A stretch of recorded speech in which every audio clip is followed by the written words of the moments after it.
सबसे बड़ी खबर सबसे पहले, देश में एक बार फिर लॉकडाउन बढ़ सकता है। सूत्रों के हवाले से खबर आ रही है कि लॉकडाउन 5 पर विचार किया जा सकता है और इस पर प्रधानमंत्री मोदी मन की बात में चर्चा कर सकते हैं। लॉकडाउन 5 2 हफ्ते का हो सकता है। नया बिल्कुल, और लॉकडाउन के अगले दौर में 11 शहरों में छूट की कोई संभावना नहीं दिखाई दे रही है। देश के 70% मामले इन्हीं 11 शहरों से हैं, इसीलिए इन्हीं 11 शहरों को चिन्हित किया गया है। इन्हीं पर अब ये लॉकडाउन 5 लागू हो सकता है और इस पर प्रधानमंत्री मोदी मन की बात में बता सकते हैं विस्तार से। मीनाक्षी, अब सबके जहन में सवाल ये आ रहा है कि इस दौरान क्या छूट मिलेगी, क्या प्रतिबंध लगे रहेंगे। तो सरकार धार्मिक स्थलों को लेकर भी विचार कर रही है कि कुछ शर्तों के साथ धार्मिक स्थलों को खोला जा सकता है, लेकिन स्कूल, कॉलेज और मॉल्स इन्हें अभी खुलने की इजाजत नहीं होगी। ये बड़ी खबर आ रही है और देखिए वो शहर भी आपको हम दिखा रहे हैं जहां पर छूट नहीं मिलेगी। ये वो 11 शहर हैं जहां पर सबसे ज्यादा मामले अब तक जो है वो रिपोर्ट हुए हैं। कंवलजीत संधू इस वक्त आ गई हैं हमारे साथ और जानकारी के साथ। कंवल, जिस तरह से सूत्रों से भी जानकारी मिल रही है कि लॉकडाउन को आगे बढ़ाया जाएगा, लेकिन छूट की नई किश्त यहां पर सामने आ सकती है, क्या डिटेल्स आपके पास मौजूद हैं अभी?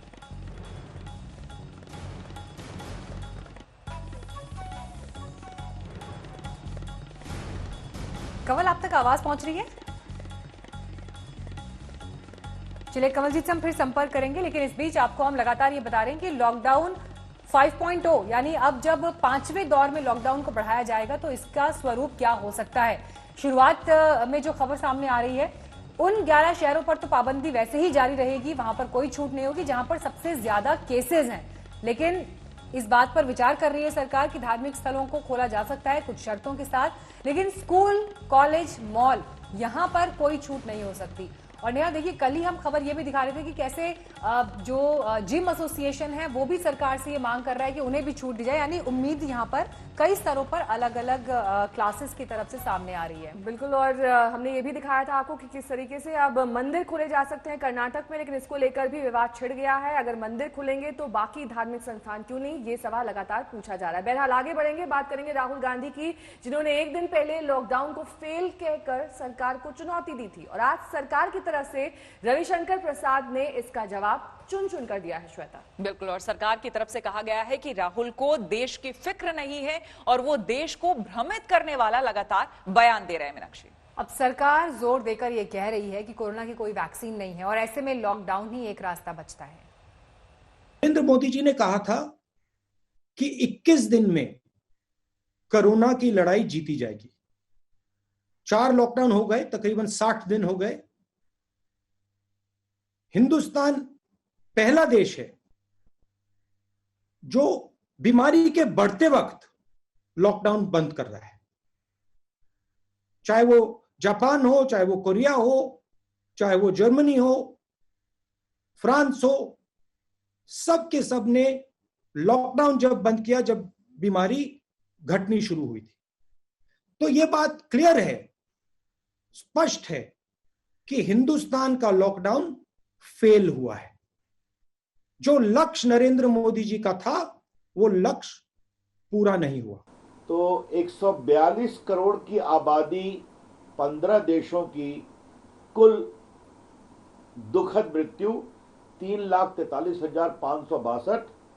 भारत की आबादी 137 करोड़, कुल डेथ 4,345 और रिकवरी कितनी है 64,239, मोर देन 41%। मृत्यु कहीं भी हो दुर्भाग्यपूर्ण है, लेकिन कोरोना की कोई दवा नहीं, दुआ है और लॉकडाउन है। तो लॉकडाउन करके माननीय प्रधानमंत्री नरेंद्र मोदी जी ने जो हिम्मत दिखाई है, जो देश को नेतृत्व दिया है, जो पूरे देश को एक साथ जोड़कर काम करने की कोशिश की है, उसका यह फायदा है। Mr. Rahul Gandhi, the Prime Minister Narendra Modi is playing from the front foot, and because he is playing from the front foot, उसका नतीजा हमारे सामने है, ये उनको समझने की जरूरत है। रविशंकर प्रसाद ने साफ कह दिया है कि अगर वाकई लॉकडाउन गलत फैसला था तो कांग्रेस की जो सरकारें हैं वहां पर क्यों नहीं राहुल गांधी ने अपने मन की चला ली। खैर, रुक करेंगे अगली खबर का। आपको बता दें कि इंतजार हो रहा था घरेलू उड़ान के भरने का। 25 मई से घरेलू विमान की शुरुआत भी हो गई, लेकिन सफर के साथ नई नई मुश्किलें भी सामने आ रही हैं। मीनाक्षी, अब खबर यह है कि 25 मई की फ्लाइट सफर करने वाले 2 मुसाफिर कोरोना पॉजिटिव हो गए हैं और नया लोगों के मन में सवाल ये है कि अब यहाँ से आगे क्या होगा अगर ये हालात हैं तो। बिल्कुल, अगर जरूरी हो तभी आपको डोमेस्टिक फ्लाइट से सफर करना चाहिए, ये हिदायत दी जा रही है, क्योंकि ये जो संक्रमित लोग हैं ये एसिम्प्टोमेटिक थे, इन्होंने सफर किया और उसके बाद एहतियात बरते जा रहे हैं कि कहीं आगे ये संक्रमण और ना फैले। इसके चलते ही क्रू मेंबर्स को यहाँ पर क्वारंटीन करने का आदेश दिया गया है।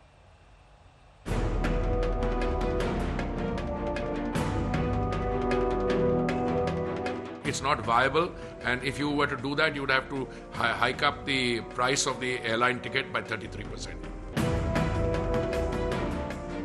जिस हवाई सेवा की शुरुआत बेहद उम्मीदों के साथ की गई, उस पर शुरुआत में ही सवाल उठने लगे हैं। सवाल ये कि क्या कोरोना काल में हवाई सेवा सुरक्षित है, और ये भी कि कोरोना के संक्रमण को देखते हुए हवाई सेवा कितनी सुरक्षित है। ये सवाल इसलिए उठ रहे हैं क्योंकि 25 मई से घरेलू विमान की शुरुआत हुई और 2 फ्लाइट में कोरोना मरीज यात्रा करते हुए पाए गए। इनमें एक फ्लाइट एयर इंडिया की थी और दूसरी फ्लाइट इंडिगो की। एयर इंडिया की फ्लाइट दिल्ली से लुधियाना जा रही थी। इसमें एयरलाइंस के सिक्योरिटी डिपार्टमेंट में काम करने वाला एक कर्मचारी कोरोना पॉजिटिव पाया गया। इस फ्लाइट के सभी मुसाफिरों को स्टेट क्वारंटीन में भेज दिया गया। 25 मई को चेन्नई से कोयम्बटूर गए इंडिगो की फ्लाइट में एक मुसाफिर कोरोना पॉजिटिव पाया गया। कोरोना मरीज और क्रू के सारे सदस्यों को क्वारंटीन कर दिया गया। जिसे आप नो टॉलरेंस जोन बता रहे थे और ये दावा किया जा रहा था कि कोई भी आदमी कोरोना का हल्का सा भी लक्षण होगा उसे घर भेज दिया जाएगा, वो लोग विमान से यात्रा पूरी करके कैसे पहुंचे? और साथ ही आपने सारी सीटों पर यात्री बिठा रखे हैं और कितने लोग अब इनकी वजह से गच्चे में पड़ते हैं, मुश्किल में पड़ते हैं, ये तो सरकार ही जवाब देगी। नागरिक उड्डयन मंत्रालय ने घरेलू विमान सेवा की शुरुआत तो कर दी है, लेकिन सफर के जोखिम अब भी अपनी जगह पर मौजूद हैं। खासकर विमान के अंदर सोशल डिस्टेंसिंग को लेकर सरकार ने तय किया है कि 3 सीट पर 3 यात्री ही बैठेंगे, यानी कोई गैप नहीं होगा, क्योंकि विमान कंपनियां घाटा बर्दाश्त करने की हालत में नहीं है। Even if you keep the middle seat vacant, you will have a situation that the prescribed distance for social distancing is not followed. So, and therefore, it's not viable. And if you were to do that, you would have to hike up the price of the airline ticket by 33%. जिन 2 यात्रियों को corona positive पाया गया, उनको लेकर विमान कंपनियों के पास पहले से कितनी पुख्ता सूचना थी, इस पर भी सवाल है। हवाई अड्डे पर उनकी सेहत की कितनी जांच की गई, इस पर भी सोचना होगा। आज तक ब्यूरो। तो गौरतलब बात यह है यहाँ पर श्वेता और मीनाक्षी की सोशल डिस्टेंसिंग का पालन तब भी नहीं किया जा सकता अगर बीच की सीट खाली छोड़ दी जाए। नागरिक उड्डयन मंत्री ने साफ किया, उन्होंने कहा कि अगर ऐसा किया भी जाता है तो 33% तक किराया बढ़ जाएगा। आगे बढ़ेंगे, बात करेंगे लगातार दूसरे दिन किस तरीके से मरकज के विदेशी जमातियों के खिलाफ 15 चार्जशीट दायर की गई है। मीनाक्षी, कुल मिलाकर 946 विदेशी जमातियों पर कानून की कई धाराएं तोड़ने का आरोप है। श्वेता, इससे पहले कल भी हमने देखा था 20 FIR, आज 15, कुल मिलाकर 35 FIR जो है उनकी जानकारी अभी तक मौजूद है। सबसे बड़ा सवाल कि साद कहां है? जी हां, विदेशी जमातियों ने क्राइम ब्रांच की पूछताछ में साफ कहा है कि मौलाना साद ही वो शख्स हैं जिन्होंने 21 मार्च के बाद भी उनको मरकज में ही रुकने को कहा था।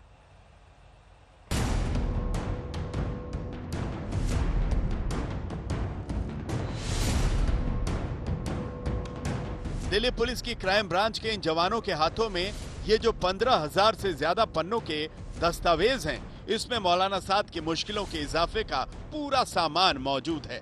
लगातार 2 दिनों में दर्ज 35 चार्जशीट यूं तो 377 जमातियों के खिलाफ है, लेकिन बार बार मास्टरमाइंड के तौर पर मौलाना साद की तरफ उंगली उठती नजर आती है।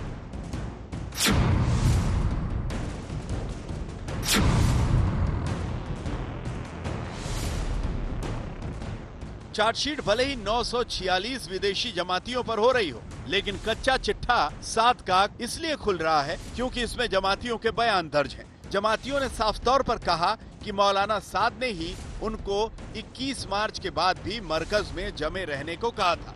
यानी जब दिल्ली और देश पर कोरोना की मुसीबत थी तब साद सैकड़ों जमातियों को रोके हुए था। यही बात साद पर शिकंजा कसने के लिए काफी है। ये भी कहा गया कि टूरिस्ट वीजा पर आकर जमाती मरकज के कार्यक्रम में शामिल हुए। क्राइम ब्रांच के सूत्रों के मुताबिक इन विदेशी जमातियों के जरिए मौलाना साद पर आसानी से शिकंजा कसा जा सकता है, क्योंकि इन विदेशी जमातियों ने पूछताछ में खुलासा किया कि 20 मार्च के बाद भी मरकज में उन्हें रुकने के लिए मौलाना साद ने कहा था। उसके अलावा चार्जशीट में मरकज के मैनेजमेंट का भी जिक्र किया गया है। इसके अलावा हम आपको बता दें कि इन सभी विदेशी जमातियों को सरकार ने ब्लैक लिस्टेड कर दिया है और इनका वीजा कैंसिल कर दिया है। जमातियों पर कई धाराओं में ये चार्जशीट दायर की गई है। आपको बताते हैं कि साद के इशारे पर जमातियों ने कौन से नियम कायदे तोड़े जिससे कोरोना जैसी महामारी तेजी से फैली। चार्जशीट के मुताबिक जमातियों ने महामारी कानून के तहत सरकार की गाइडलाइंस को नहीं माना, आपदा कानून के नियम कायदे तोड़े, धारा 144 का उल्लंघन किया, ऐसी लापरवाही बरती जिसमें कोरोना इन्फेक्शन फैले, कोरोना को लेकर क्वारंटीन नियमों को तोड़ा। मरकज से निकलकर 946 विदेशी जमातियों को 5 क्वारंटीन सेंटर में रखा गया है। इनसे पूछताछ हो चुकी है, इनके पासपोर्ट जब्त हो चुके हैं। मंगलवार की चार्जशीट पर कोर्ट को 12 जून को संज्ञान लेना है, लेकिन यह मामला अपने मुकम्मल अंजाम तक तब पहुंचेगा जब मौलाना साद गिरफ्तार होगा। पूनम शर्मा के साथ अरविंद ओझा, दिल्ली आज तक। और आपको बता दें कि दिल्ली में लगातार जिस तरह से मामले बढ़ रहे हैं कोरोना के, उसे देखते हुए नोएडा और गाजियाबाद जो कि उत्तर प्रदेश के ये शहर हैं, वो बॉर्डर एरियाज खोलने को तैयार नहीं है। एक तरह से कन्नी काटते हुए दिल्ली से नया नजर आ रहे हैं। बिल्कुल, और बॉर्डर एरियाज को लेकर एक बार फिर से लॉकडाउन 3 जैसी और लॉकडाउन 2 जैसी स्थिति कर दी गई है यहाँ पर, क्योंकि कोई भी यहाँ पर कोताही ना बरती जाए, इसका पूरा ख्याल रखा जा रहा है। दिल्ली गाजियाबाद बॉर्डर को सील कर दिया गया। उसके बाद लोगों को तमाम परेशानियां हुई, लेकिन आज भी जाम जैसी स्थिति दिखाई दी मीनाक्षी वहां पर। और देखिए, जिस तरह से कोरोना के मामले दिल्ली में बढ़ते जा रहे हैं और सीमाएं सील हैं, तो लोगों की अपनी मुश्किलें भी हैं जिसका समाधान वो सरकार से चाहते हैं, लेकिन असमंजस होना, क्लियर ऑर्डर्स ना होना, इसकी वजह से लोगों को परेशानी हो रही है।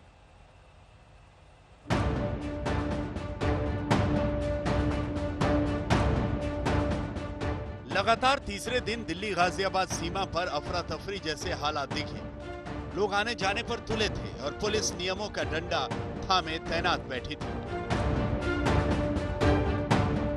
कार, टू व्हीलर और बड़ी गाड़ियों के शोर में प्रशासन का फरमान सख्ती से समझा जा रहा था कि दिल्ली में आना जाना मना है। सबसे ज्यादा हालात तो सुबह सुबह बेकाबू रहे, जब लोग गाड़ियों के साथ दफ्तर को निकले लेकिन सीमा पर फंस गए। दरअसल जिस तरीके से कोरोना के मामले बढ़ते जा रहे हैं, उसके बाद एक बार फिर से गाजियाबाद डीएम की तरफ से कह दिया गया था कि बिना जरूरी कोई भी गाड़ी दिल्ली से गाजियाबाद में एंट्री नहीं करेगी, पास जरूरी है। उसकी वजह से जो बॉर्डर एरिया है, बॉर्डर एरिया में आप देख लीजिए बैरिकेड लगाई गई है पुलिस की तरफ से और एक एक गाड़ियों को पूरी तरीके से चेक करने के बाद ही आगे जाने दिया जा रहा है। तो जिसकी वजह से यहाँ पर आप देखिए बेहद लंबा जाम लग गया है। ये पूरी गाड़ियां आप देखिए, ये पूरा जाम लग गया है। दिल्ली में कोरोना के तेज होते मामलों के बीच यूपी के शहरों ने दिल्ली से जैसे नाता तोड़ लिया है। न आना है न जाना, बस दिल्ली से दूर रहना है। ताजे आंकड़ों के हिसाब से दिल्ली में कुल मामले 14,500 तक जा पहुंचे हैं, तो मौतें भी 250 के पार हैं। यानी दिल्ली खुलती जा रही है और डरती डराती जा रही है। दिल्ली का हाल देखकर नोएडा के बाद गाजियाबाद ने भी दरवाजे बंद कर लिए हैं। हालांकि नोएडा गाजियाबाद से दिल्ली के सफर में पास वालों की चल रही है, लेकिन बाकी लोग अगले हुक्म तक बॉर्डर से दूर ही रहें। दिल्ली से हिमांशु मिश्रा के साथ आज तक ब्यूरो। एक तरफ मुंबई में कोरोना का विस्फोट हो रहा है, दूसरी तरफ प्रवासी मजदूरों की समस्या है। मुंबई से प्रवासी मजदूरों की घर वापसी का सिलसिला भी जारी है।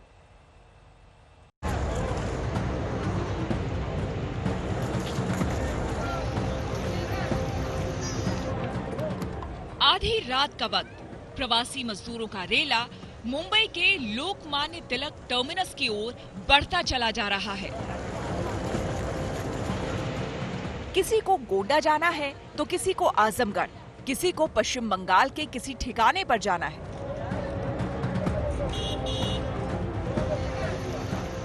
सोशल डिस्टेंसिंग का पालन करते हुए कतारबद्ध होकर मजदूरों का तांता रेलवे स्टेशन पर जुटता जा रहा है और देखते ही देखते जन सैलाब में तब्दील हो जाता है। मुंबई में अपने घर जाने वाले प्रवासी मजदूरों का रोजाना तांता लग रहा है। वो स्टेशन तक आ जाते हैं, लेकिन ट्रेन का कुछ अता पता ही नहीं रहता। मजदूर 8-8, 10-10 घंटे तक इंतजार करते रहते हैं और उधर महाराष्ट्र और केंद्र सरकार एक दूसरे के सिर ठीकरा फोड़ते रहते हैं। रेलवे का कहना है कि महाराष्ट्र सरकार ट्रेन की डिमांड तो कर देती है, लेकिन मुसाफिर ही नहीं जुटा पाती।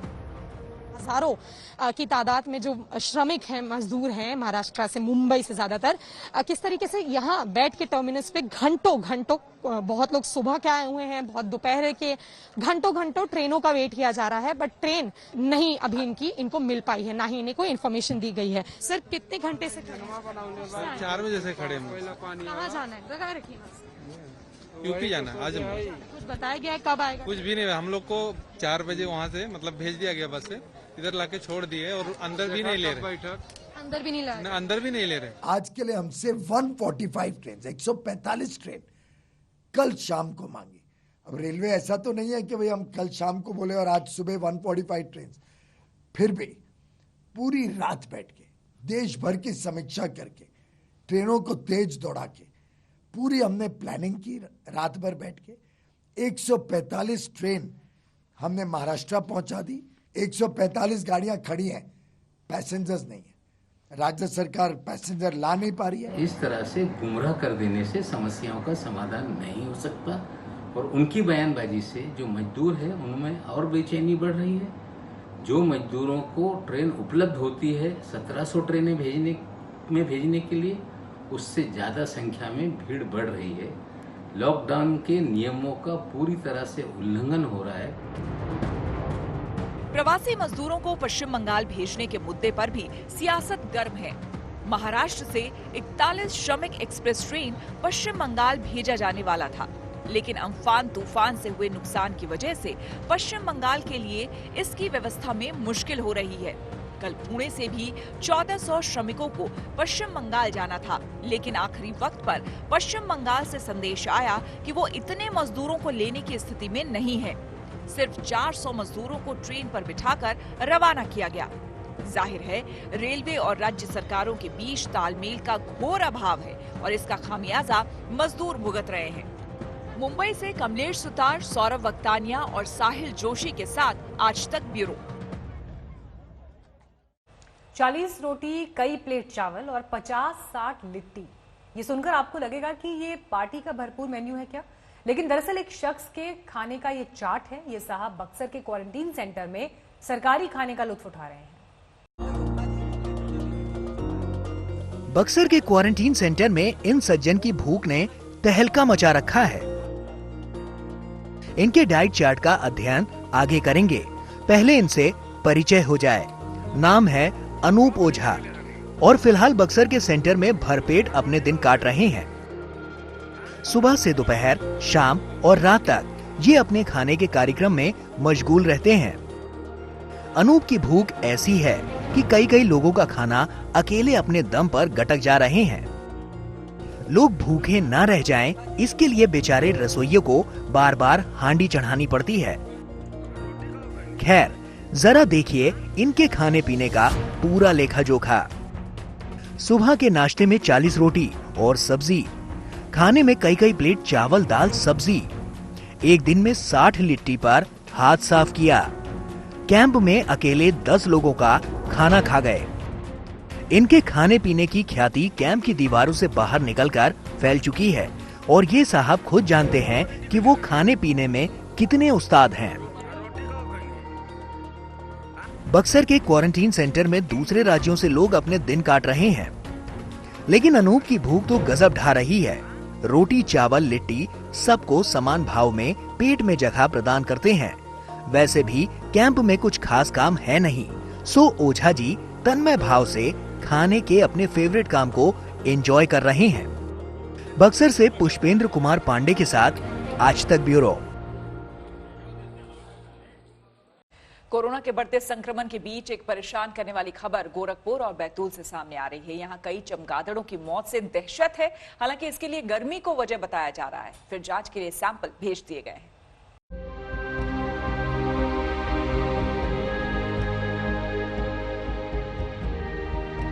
कल तक जिन चमगादड़ों के जरिए कोरोना फैलने के आरोप लग रहे थे, उन चमगादड़ों की अचानक मौत से सनसनी फैल गई है।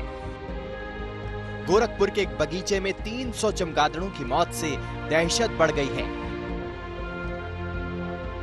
गोरखपुर के बेलघाट गांव में मंगलवार सुबह बड़े पैमाने पर चमगादड़ों के शव देखकर लोगों की भीड़ जुट गई। गोरखपुर के ही एक और बगीचे में 52 चमगादड़ों ने एक साथ दम तोड़ दिया। इसी तरह बैतूल में भी चमगादड़ों पर कहर टूट रहा है। यहाँ दर्जनों चमगादड़ों की मौत से लोग डरे हुए हैं। पेड़ से लटके चमगादड़ों के शव नीचे जमीन पर गिर रहे हैं। अचानक इन चमगादड़ों की मौत से लोगों के मन में कई सवाल उठ रहे हैं। एक साथ इतने चमगादड़ों के मरने के पीछे क्या वजह है? आशंका जताई जा रही है कि बहुत ज्यादा गर्मी और पानी की कमी की वजह से चमगादड़ों की मौत हो रही है। ज्यादा मात्रा में कीटनाशक के छिड़काव को भी इसकी एक बड़ी वजह माना जा रहा है। सच जानने के लिए गोरखपुर और बैतूल से चमगादड़ों के सैंपल जांच के लिए भेज दिए गए हैं। देखिए, ये हीट स्ट्रोक से सभी वन्यजीव पे एक नेगेटिव इफेक्ट पड़ता है, तो उसी तरह बैट्स पे भी हीट स्ट्रोक का इफेक्ट पड़ता है। तो अब ये एक बार पोस्टमार्टम आ जाता है, फिर हम उसमें डिटेल से बता सकते हैं क्या रीजन क्या डेथ का। महामारी के बीच चमगादड़ों की अचानक मौत से लोग डरे हुए हैं। गोरखपुर और बैतूल में जबरदस्त गर्मी पड़ रही है। ये मौसम भी मौत की वजह हो सकता है। फिर भी जांच रिपोर्ट सामने आने के बाद चमगादड़ों की अचानक मौत पर तस्वीर साफ होगी। गोरखपुर से गजेंद्र त्रिपाठी के साथ बैतूल से राजेश भाटिया, आज तक।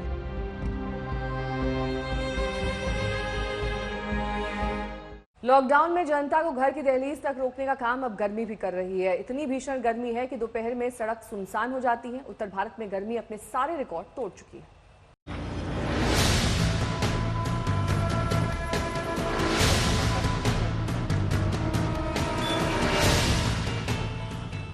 राजस्थान के चूरू में पारा 50 डिग्री तक पहुंचा। हिसार में 48 डिग्री तापमान वाली गर्मी। दिल्ली में 47.6 तक पहुंच गया तापमान। दिल्ली की सर्दी ही नहीं, अब दिल्ली की गर्मी भी सता रही है। मंगलवार का दिन दिल्ली के लिए सीजन का सबसे गर्म दिन रहा। रिकॉर्ड तोड़ गर्मी के साथ पालम इलाके में पारा 47.6 डिग्री तक पहुंच गया। मंगलवार को दिल्ली देश का तीसरा सबसे गर्म शहर रहा। 22 साल बाद दिल्ली के आसमान से ऐसी आग बरसी। इससे पहले साल 1998 और 2002 में तापमान 46 डिग्री के पार पहुंचा था। मंगलवार को दिल्ली के सफदरजंग में 46 डिग्री, पालम में 47.6 डिग्री और लोधी रोड पर 45.4 डिग्री और आया नगर में 46.8 डिग्री तापमान रिकॉर्ड किया गया। दिल्ली से करीब 250 किलोमीटर दूर राजस्थान के चूरू में भी गर्मी ने अपनी परीक्षा ली। मई के महीने में ही चूरू का पारा 50 डिग्री के पार पहुंच गया। न्यूनतम तापमान भी 31 डिग्री से ज्यादा रहा। यूपी बुरी तरह गर्मी से बेहाल नजर आ रहा है। कानपुर, लखनऊ, वाराणसी, इलाहाबाद, आगरा, हर कहीं गर्मी ने जनजीवन अस्त व्यस्त कर रखा है। उत्तर भारत के अनेक हिस्सों में 29 और 30 मई को धूल भरी आंधी चलने और गरज के साथ छींटे पड़ने की संभावना है, जिससे कुछ राहत मिल सकती है। तब तक सावधानी बरतने की जरूरत है। आज तक ब्यूरो। और इस वक्त की बड़ी खबर आपको बता दें, बहुत सारी जगहों पर इस वक्त भारत के नक्शे में दिखाने की हिमाकत करने के बाद अब इस विवाद में नेपाल पीछे हट गया है। नए नक्शे को संसद से पारित किए जाने का प्रस्ताव वापस ले लिया गया है। इस नक्शे को लेकर नेपाल के साथ भारत के राजनीतिक और कूटनीतिक संबंधों में दरार आ गई थी। नक्शे को देश के संविधान में जोड़ने के लिए आज नेपाली संसद में संविधान संशोधन का प्रस्ताव रखा जाना था, लेकिन नेपाल सरकार ने ऐन मौके पर संसद की कार्यसूची से आज संविधान संशोधन की कार्रवाई को हटा दिया।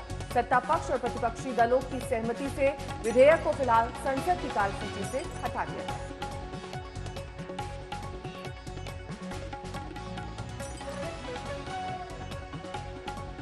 एलएसी पर भारत और चीन के बीच पिछले कुछ दिनों से तनाव बढ़ता जा रहा है। तनाव की शुरुआत चीनी सैनिकों के सरहद लांघने से हुई थी। मीनाक्षी, अपने सैनिकों को जंग के लिए तैयार रहने के शी जिनपिंग के बयान के बाद ये तनाव और बढ़ गया है। चीन से तकरार के मुद्दे पर कल प्रधानमंत्री की अगुवाई में एक बैठक भी हुई है। नेहा, और बिल्कुल भारत ने 2 टूक ये कह दिया है कि चीनी हथकंडों के आगे हम झुकने वाले नहीं।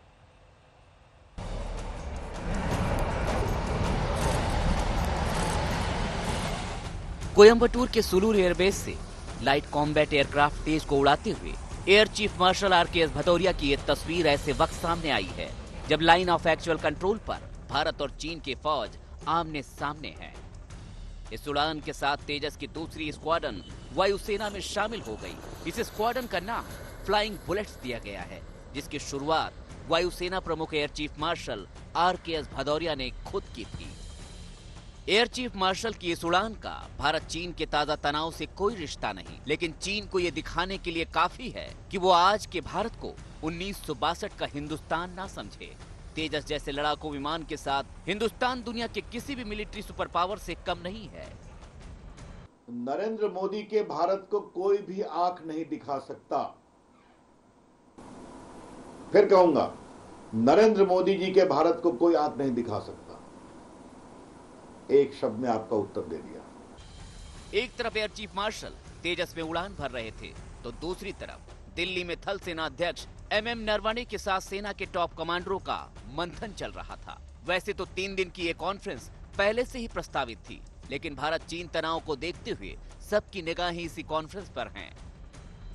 पहले भारत की जो कोशिश थी कि इस मामले को जो ग्राउंड पर जो सैन्य कमांडर हैं उनके साथ बातचीत और राजनीतिक स्तर पर सुलझाने की कोशिश की जाए, लेकिन अब चीन की हिमाकत लगातार बढ़ रही है।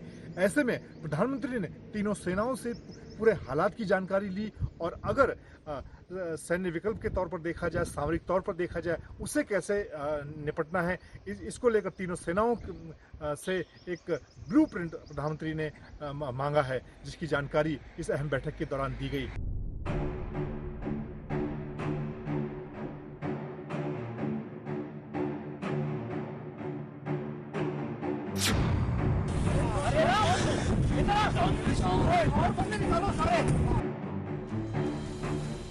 दरअसल चीन ने भारत के संयम का इम्तिहान एक बार फिर लेने की हिमाकत की है।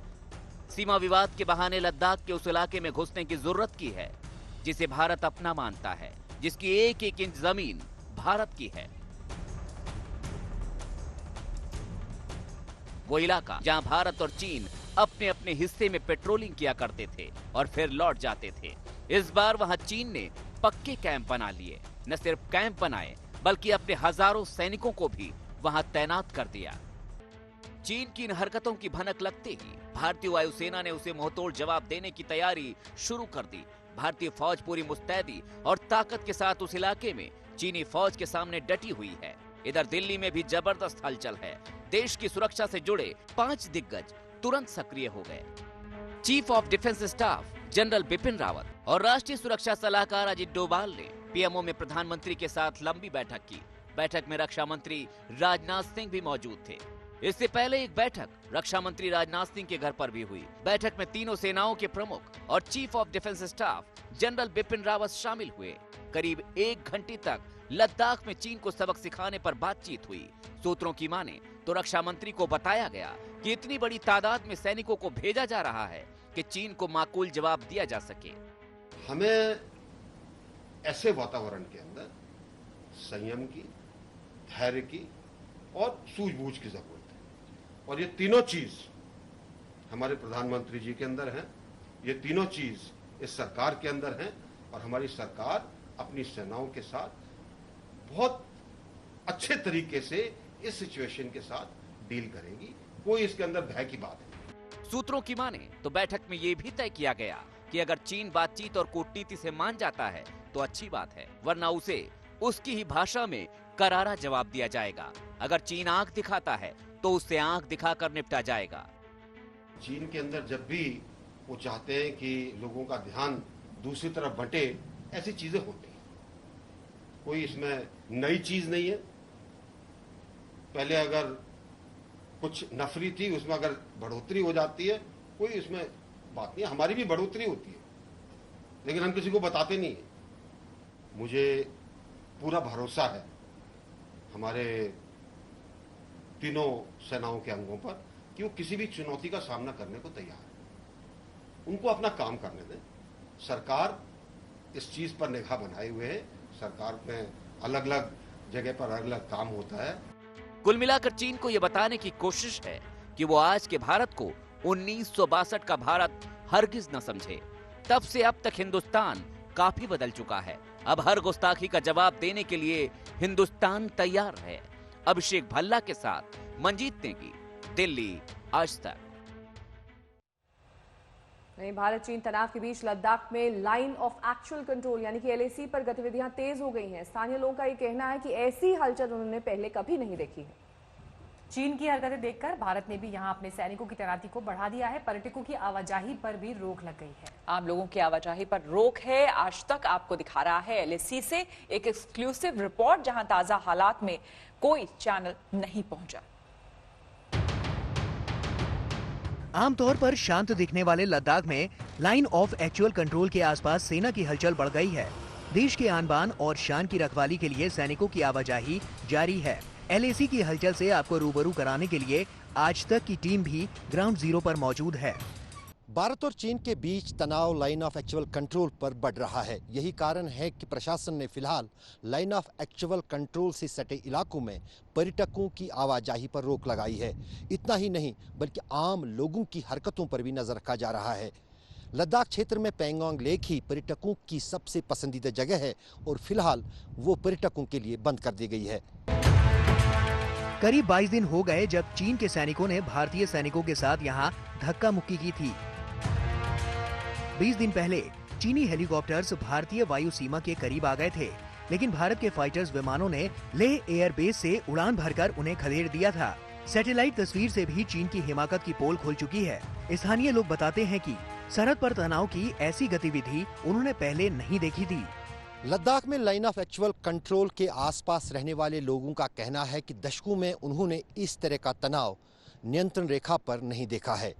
जिस अंदाज से भारतीय सेना की गतिविधियां यहां पर देखी जा रही हैं, दरअसल जिस अंदाज से चीन ने भारतीय इलाके में घुसपैठ की है, फिलहाल अभी सेना और प्रशासन की तरफ से यही कोशिशें चल रही हैं कि चीनी सेना भारतीय इलाके से वापस लौटे जिस तरह पहले हुआ था। लेकिन यदि ये नहीं होता है तो जाहिर है कि कहीं न कहीं तनाव की स्थिति बनी हुई है। एक तरफ चीनी सैनिकों की गुस्ताखी और दूसरी चीनी राष्ट्रपति शी जिनपिंग का उकसाने वाला बयान, दोनों ने भारत चीन की सीमा के तनाव को बढ़ा दिया है। चीनी राष्ट्रपति ने सशस्त्र बलों को निर्देश दिया कि वो राष्ट्रीय संप्रभुता और देश की समग्र सामरिक स्थिरता की रक्षा करने के लिए सैनिकों की ट्रेनिंग को मजबूत करें और युद्ध के लिए तैयार रहें। जिनपिंग के इसी बयान के बाद अटकलें तेज हो गईं कि चाहता क्या है चीन। चाहे उनकी पॉलिटिकल प्रॉब्लम्स हो, चाहे उनकी इकोनॉमिक प्रॉब्लम्स हो, चाहे उनकी पूरी वर्ल्ड की तरफ से घेरा डल रहा हो, चाहे उनको शिकत मिल रही हो ताइवान में, चाहे हांगकांग में, परेशान है शायद। और एक बात आपको मैं कहूँ हिंदी में कि जब एक आदमी पिटना शुरू हो जाता है ना तो वो ज़रा ज़्यादा ही परेशान शुरू हो जाता है। Then he begins to show all kinds of क्या कहते हैं वेरी इमेच्योर एक्टिविटी। तो मैं तो इससे मैं कहूँगा कि ये बड़ी इमेच्योर एक्टिविटी है चाइना की, और हमें इसमें कतई चूकना नहीं चाहिए। ना मिलिटरीली चूकना है, ना डिप्लोमेटिकली चूकना है, ना पॉलिटिकली चूकना है। भारत भी कहां चीन की इन धमकियों में आने वाला था।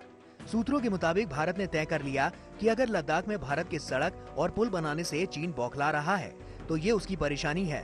भारत सड़क और पुल बनाने जैसे काम पर कतई लगाम नहीं लगाएगा। भारतीय सेना ने टैंक और तोप ढोने वाले ट्रांसपोर्ट विमानों के जरिए फॉरवर्ड पोस्ट पर सैनिकों को भेजना शुरू कर दिया। पूर्वी लद्दाख सेक्टर में ऊंचे इलाकों पर सैनिकों को जितनी तेजी से भेजा जा रहा है, उससे हालात का अंदाजा लगाया जा सकता है। बताया जा रहा है कि नीचे के पोस्ट में मौजूद सैनिकों को दौलत बेग ओल्डी में इकट्ठा किया गया। फिर उसकी हवाई पट्टी से चॉपर और दूसरे वाहनों के जरिए सैनिकों को नियंत्रण रेखा की ओर रवाना किया गया, ताकि चीन को मुंहतोड़ जवाब दिया जा सके। लद्दाख में अशरफ वानी और दिल्ली में राहुल श्रीवास्तव और गौरव सावंत के साथ मंजीत नेगी, आज तक ब्यूरो। दरअसल हकीकत यह है कि चीन चारों तरफ से घिरा हुआ है और उसकी ये बौखलाहट है जो कि वो भारतीय सीमा पर दिखाने की कोशिश कर रहा है। लेकिन चीन के सरकारी मीडिया की सुई अब भी 1962 पर अटकी हुई है और बार बार वहां का मीडिया 1962 का राग अलाप रहा है। लेकिन वो भूल गया है कि वक्त का पहिया घूम चुका है। अब ना वो भारत है, ना ही वो चीन बचा है। 62 के बाद भारत ने कई बार चीन को चित किया। अगर इस बार भी वो नहीं संभला तो भारतीय सेना 62 का बदला साल 2020 में लेकर रहेगी। चीन धौंस जमा रहा है। इस महीने की शुरुआत में उसकी हरकतें बढ़ी तो भारतीय सैनिकों ने उसी की भाषा में जवाब दिया। भारत चीन को बता देना चाहता है कि वो चीन की हर हरकत का जवाब देगा। इस बात से चीन बौखला गया है। बीजिंग में उसके विदेश मंत्री ने 2 दिन पहले लंबी प्रेस कॉन्फ्रेंस की, लेकिन भारत चीन की तनातनी पर कुछ नहीं कहा। मगर हर बार 1962 का राग अलापने वाले चीन का सरकारी मीडिया भारत को 1962 के युद्ध की याद दिलाना नहीं भूला। चीन के सरकारी अखबार ग्लोबल टाइम्स में लद्दाख में तनातनी पर लिखा है, अमेरिका के साथ चीन के रिश्ते भले ही अभी ठीक नहीं चल रहे, लेकिन उसकी अंतर्राष्ट्रीय स्थिति 1962 से बहुत बेहतर है, जब भारत को चीन के हाथों करारी शिकस्त झेलनी पड़ी थी। तब दोनों की ताकत लगभग बराबर थी, लेकिन आज चीन की जीडीपी भारत से 5 गुना है। उम्मीद है भारत सरकार, सेना, बुद्धिजीवी और मीडिया चीन के बारे में अपनी समझ बढ़ाएंगे। चीन ने भारत को समझ बढ़ाने की नसीहत दी है, लेकिन वो खुद ये समझना नहीं चाहता कि ये 1962 का हिंदुस्तान नहीं है। 1962 में भारत के साथ धोखा हुआ था। उस धोखे की वजह से ही युद्ध में हार मिली थी, और जो हार कम, अपमान ज्यादा थी। उस अपमान से सबक लेते हुए भारत ने उसके बाद से चीन की धूर्तता का जवाब 1-2 नहीं कई बार दिया है। कई बार उसे पीछे हटने पर मजबूर किया है। यही नहीं, उसे उसके इलाके में वापस खदेड़ा है।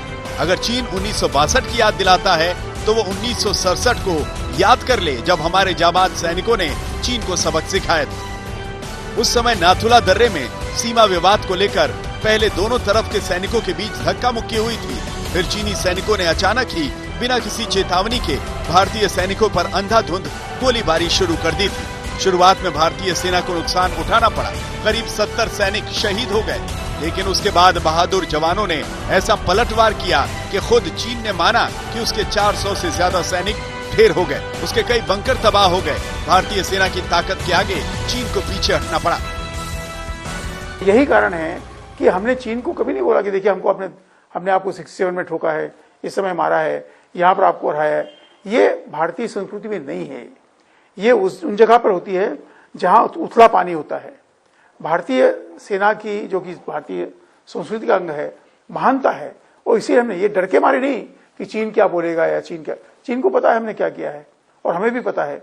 लेकिन यदि बार बार हमें चीन आज 1962 के युद्ध की याद दिलाता रहेगा तो हमें भी फिर मजबूर होकर इनको बोलना पड़ेगा कि इसको आप मत भूल जाइए।